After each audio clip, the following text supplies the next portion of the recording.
राजा Ahab ने उत्तरी राज्य पर लगभग 874 से 852 ईसा पूर्व तक राज्य किया। इजराइल की गद्दी पर बैठने से पहले उसने फनीके राजपुरोहित की बेटी इजबेल से एक राजनीतिक संधि के लिए विवाह कर लिया। इस कारण पूरे इजरायलियों को भयंकर कष्टों का सामना करना पड़ा।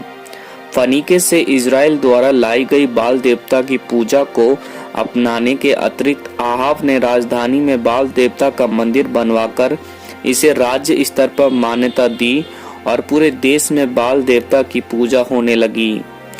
परमेश्वर यहोवा की आराधना को बाल देवता की पूजा के साथ मिलाने का सिलसिला इजराइल में बहुत दिनों से तो था ही था, परंतु इजबेल का अभिप्राय यानी कि उसकी मानसा इससे कहीं अधिक हानिकारक थी। वह इजराइल में से परमेश्वर की आराधना पूरी तरह समाप्त करके उसके स्थान पर बाल देवता की पूजा को स्थापित करना चाहती थी। आहाब और इजबेल द्वारा बाल देवता की पूजा को बढ़ावा दिए जाने से परमेश्वर की प्रजा के रूप में इजराइल के अस्तित्व से खतरा था। इसलिए परमेश्वर ने इस मूर्ति पूजा का विरोध करने के लिए एलिया और एलीशा नबियों को भेजा। परमेश्वर ने इस अभक्तिपूर्ण राज्य पर दंड स्वरूप सूखा भेजने का निश्चय किया। इसके बारे में आहाब को बतलाने के लिए उसने एलिया को प्रयोग किया।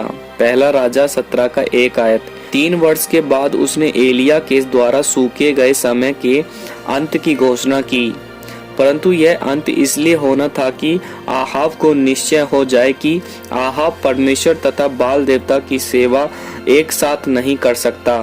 पहला राजा 18 का 1 से 2 और 17 से 18 आयत तक। फिर भी आहाब 2 ईश्वरों की सेवा करता रहा। उसने रानी को उन नबियों की हत्या करने की अनुमति दी जिन्होंने उसके बाल देवता की पूजा करने का विरोध किया था। पहला राजा 19 का 1 से 2 आयत तक। फिर इसी समय उसने परमेश्वर के नबियों से भी उस मार्ग पर प्रदर्शन चाहा जो उसे आराम देश पर विजय दिला सकता था। तब तो आहाब को महान विजय मिली। फिर दूसरे वर्ष भी वह इसलिए विजय हुआ क्योंकि वह परमेश्वर के नबी की अगुवाई पर चला था। इन विषयों से आहाब को मान लेना चाहिए था परमेश्वर की सामर्थ बाल की शक्ति के समान किसी स्थान तक ही सीमित नहीं है, वरन परमेश्वर सब कुछ कर सकता है। जब आहाब अपने दुश्मन राजाओं को उस व्यापारिक लाभ के कारण छोड़ने के लिए राजी हो गया जिसे वह स्वयं प्राप्त कर सकता था, तो परमेश्वर के दूसरे नबी ने उसके इस कार्य की विरोध किया।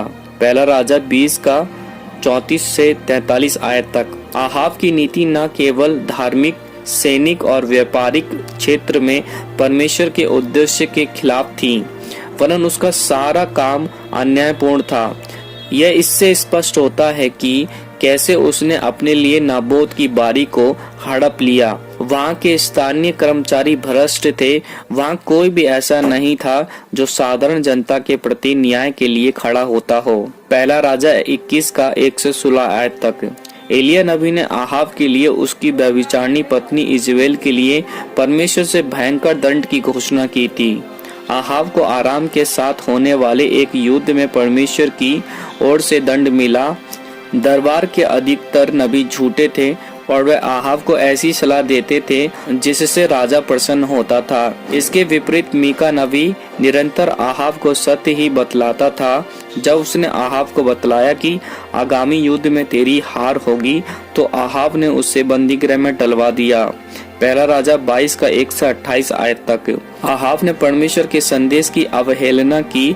इसके परिणाम स्वरूप वह ऐसी मृत्यु से मरा जिसके बारे में एलिया नबी ने पहले ही घोषणा कर दी थी। आहाब के बाद उसके पुत्र भी अपने पिता के समान ही दुष्टता पूर्वक राज्य करते रहे, अतः उनका राजवंश एक हिंसक क्रांति में नष्ट हो गया। इस प्रकार राजा आहाब का पूरा राजवंश नष्ट हुआ।